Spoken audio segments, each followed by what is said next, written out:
Forget about it.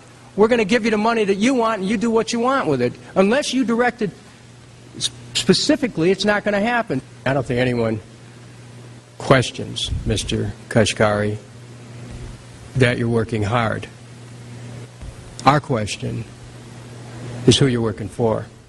Throughout its passage, President Bush and Senator Obama worked in tandem to get Congress to pass the bill without even having time to read it, despite the fact that in major polls, 98% of the American people were against the bill. The leadership in both parties were for it.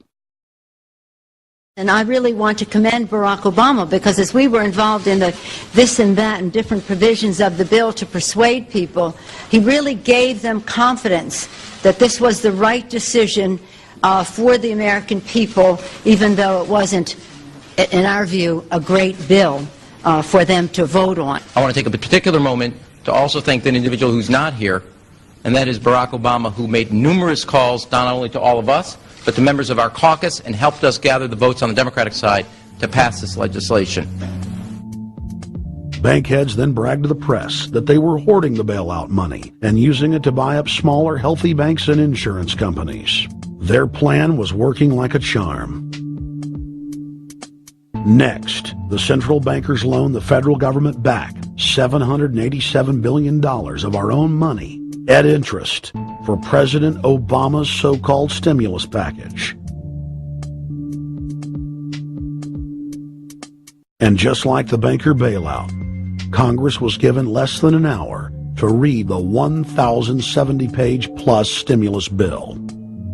Barack Obama, who had pledged on the campaign trail to wait 5 days before a bill could be voted on so that the Congress and the people could have a chance to read it, said that the stimulus was too important and it had to be passed before anybody could see it or read it, or the crisis would turn into a catastrophe. Doing little or nothing at all will result in even greater deficits, even greater job loss, even greater loss of income, and even greater loss of confidence. Those are deficits that could turn a crisis into a catastrophe, and I refuse to let that happen. After its Friday passage, in gangster fashion, President Barack Obama took a 4-day vacation and said that there was no rush to sign it. The spending bill was really a takeover bill, designed to further federalize the states and to pay off rich donors that had donated to both parties. As the world slid deeper into depression, the bankers celebrated the fire sale that they had created. I believe the phrase burdens of the office is overstated. Yeah, it's kind of like, why me? Oh, the burdens, you know. Why did the financial collapse have to happen on my watch? It's just pathetic, isn't it? Self-pity. And I don't believe President-elect Obama will be full of self-pity. With their access to unlimited fiat capital, they could now buy up sectors of the world economy not already controlled by them. For over a century, the Anglo-American establishment had worked to bring the world system to this point. Artificially engineered global bankruptcy. In an address before the Trilateral Commission in June of 1991, David Rockefeller laid out the elite's ultimate goal. The supranational sovereignty of an intellectual elite and world bankers is surely preferable to the national autodetermination practiced in the last centuries. Now that the bankers were holding the world hostage, they issued their ultimatum. The only solution to restart the global economy would be to set up a planetary government ruled by a new Bank of the World, a Bank of the World owned and controlled by them. Suddenly, hundreds of prominent publications announced the solution, the people's only salvation. Time magazine, in an article titled "The New World Order," said that the new super bank would control the world's currencies and set interest rates, and that the new bank would, quote, knock the heads of bad countries like the United States. At a meeting of central bank heads and finance ministers dubbed Bretton Woods II, the plan for world government was unveiled by the very bankers that had engineered the collapse. Formerly sovereign countries would now pay their taxes directly to the banking cartel.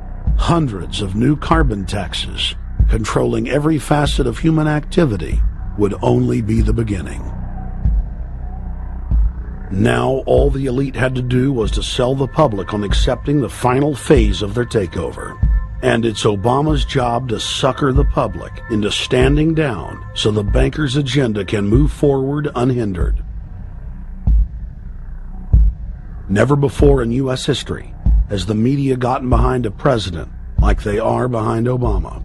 The press has pulled out all the stops, bestowing a crown of infallibility upon Obama as the savior of the people. The elite are betting everything they've got on Obama's charisma and hoping that he can sell the world on their program of tyranny. Yes, there have been differences between America and Europe. No doubt there will be differences in the future. But the burdens of global citizenship continue to bind us together. A change of leadership in Washington will not lift this burden. In this new century, Americans and Europeans alike will be required to do more, not less. Partnership and cooperation among nations is not a choice. It is the only way. We've got to give them a stake in creating the kind of world order that I think all of us would like to see. In truth, Obama is not simply continuing George W. Bush's policies. He is radically expanding them. I thank President Bush for his service to our nation. This film has documented the painful fact that Barack Obama's agenda is the complete opposite of what he has claimed it to be. Now we will reveal what Barack Obama and his controllers' true agenda is. Number 1. Bring the United States under the complete regulatory control of a private offshore superbank known as the Bank of the World. More than 100 new taxes are now being developed under the umbrella of curbing greenhouse gases. The new taxes will be paid directly to the private bank consortium. At the producer level, taxes will be paid on farm animals' flatulence.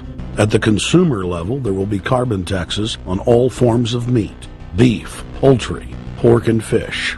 All cars will be fitted with satellite tracking boxes that will tax driving by the mile.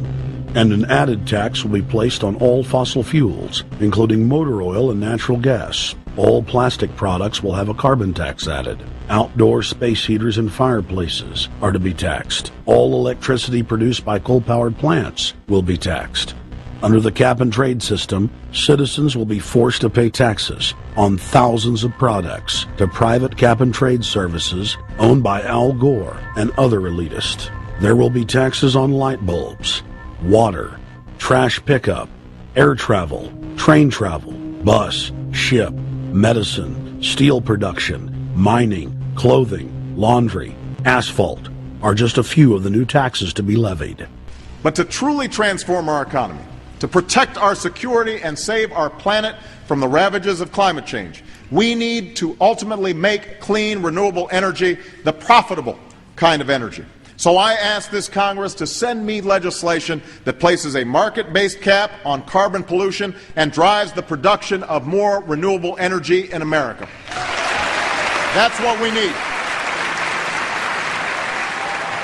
The notion of anthropogenic global warming is a fraud. In other words, the idea that the planet is getting warmer and that human activity is somehow responsible is a pseudo-scientific fraud. It's a big lie. It's a monstrosity. Remember the Nazis, they had race science, race hygiene. They said Aryan blood is different from any other kind of blood. This was, of course, idiocy, a fantastic piece of nonsense. Today, we've got something similar. Global warming caused by human activity, and the answer to that is carbon tax plus cap and trade.